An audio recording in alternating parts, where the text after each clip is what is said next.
Today on Earth Focus, fracking the Karoo. With companies poised to tap South Africa's shale deposits, local opposition grows. Jeff Barbie reports, coming up on Earth Focus. The Karoo Desert stretches out across a third of South Africa's land area. Dolerite mountains like these separate the land into different habitats, harboring the richest diversity of any desert in the world.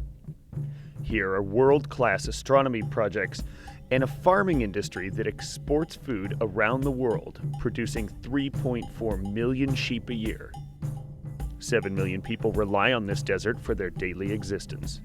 Most of the Karoo is extremely dry, with about 7 to 10 inches of rain per year.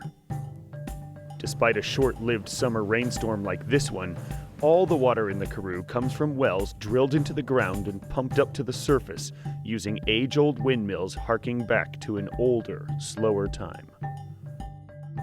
Farmers, scientists, and communities are worried that without access to clean water like this from wells, this vast area will be economically devastated.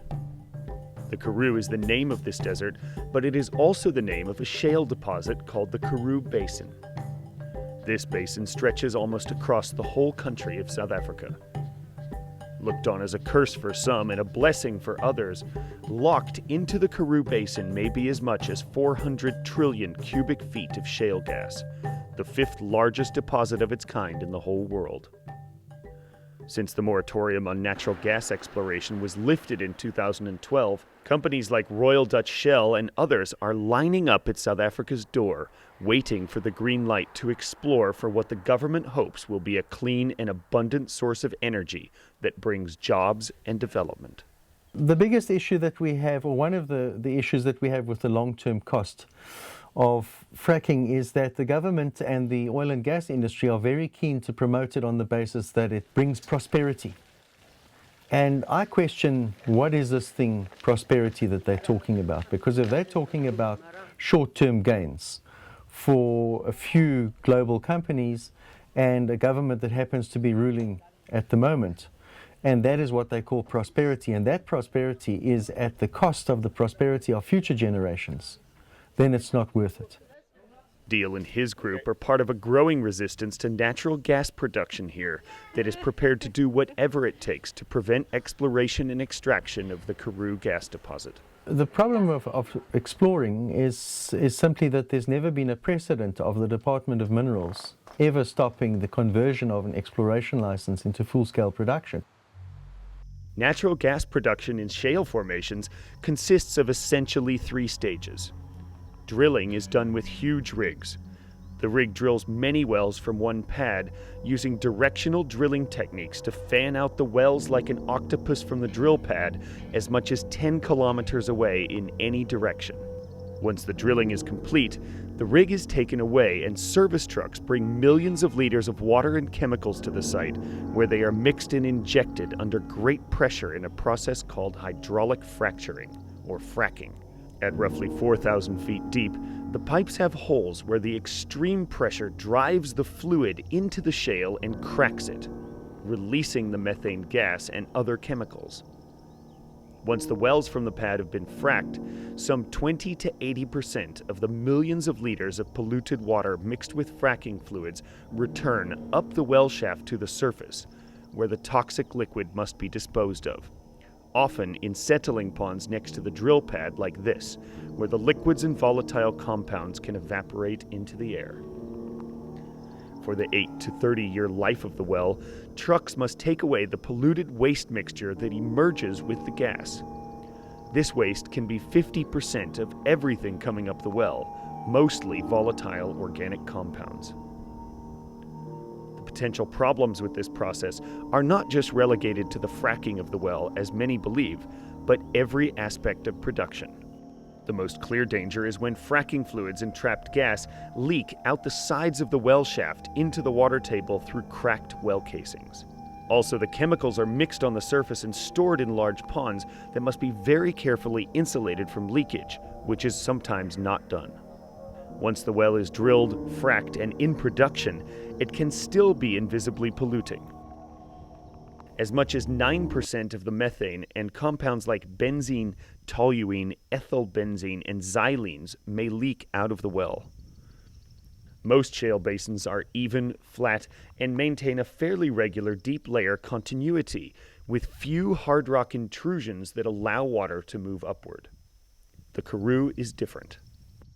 Dr. Gerrit van Tonder from the University of the Free State supported natural gas extraction until he embarked on a study of the geology of this desert.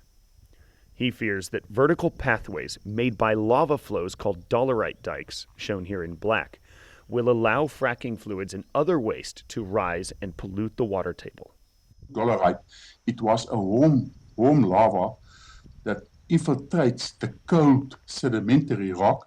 And of course, when you get cooling, you will get this cracks along the dolerite. And it's full of cracks, it's full of preferential pathways. So our problem is at least 10 times, 100 times bigger in shales like United States, where you don't find dolerites or this lava intrusions. The water deep in the Karoo is under such high pressure that it is always looking for these preferred flow paths, and Van Tonder believes that eventually the water will even find its way up the gas wells after they are closed with cement.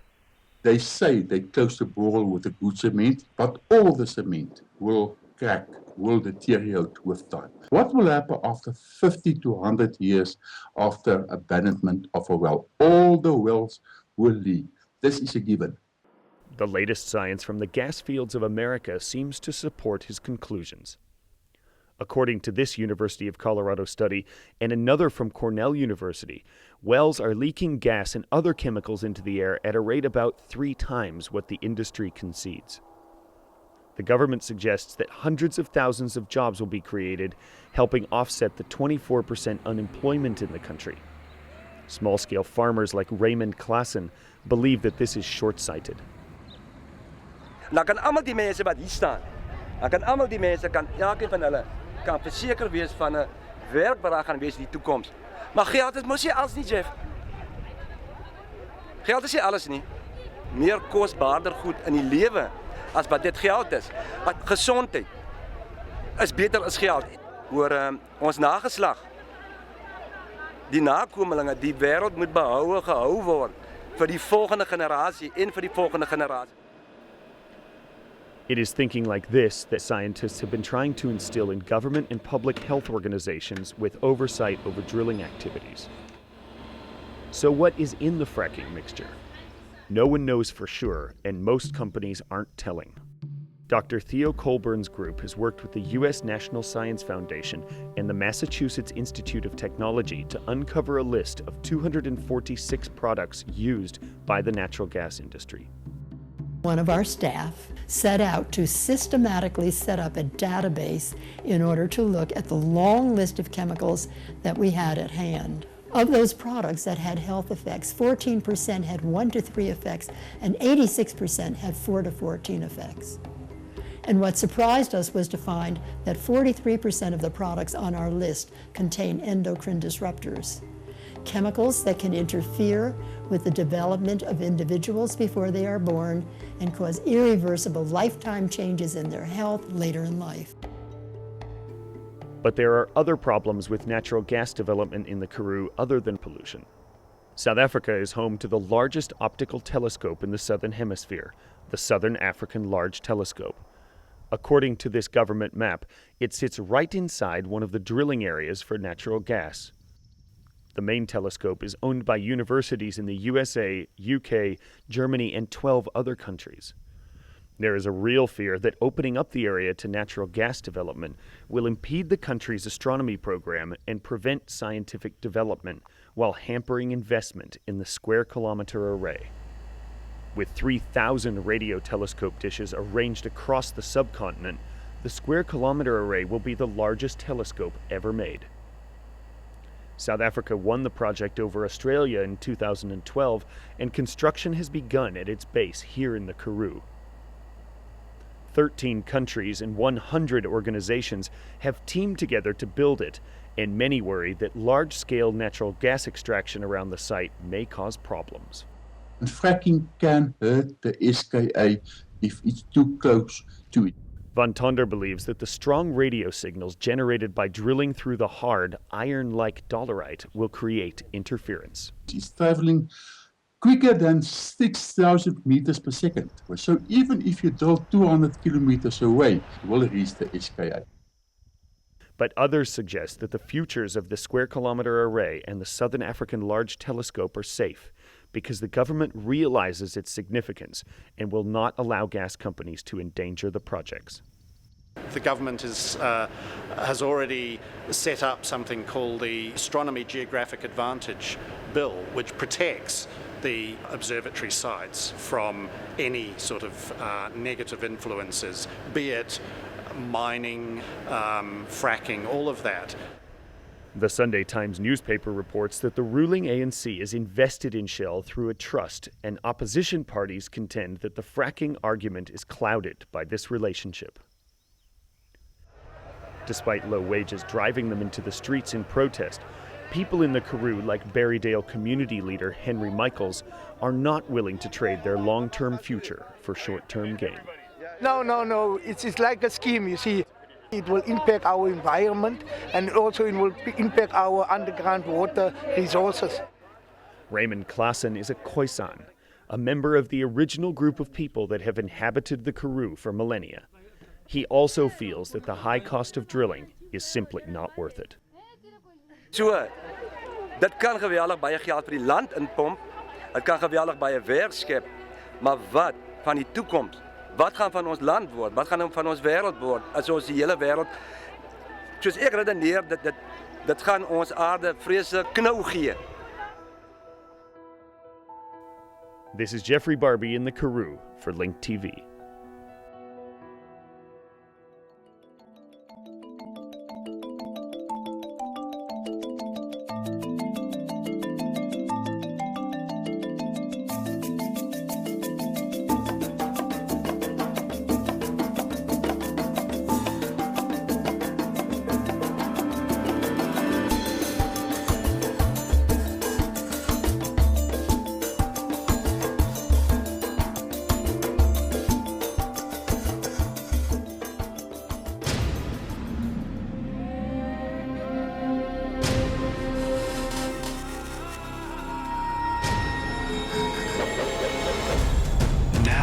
Airwaves, a global channel of uncompromising stories, world news, documentaries, entertainment, and culture.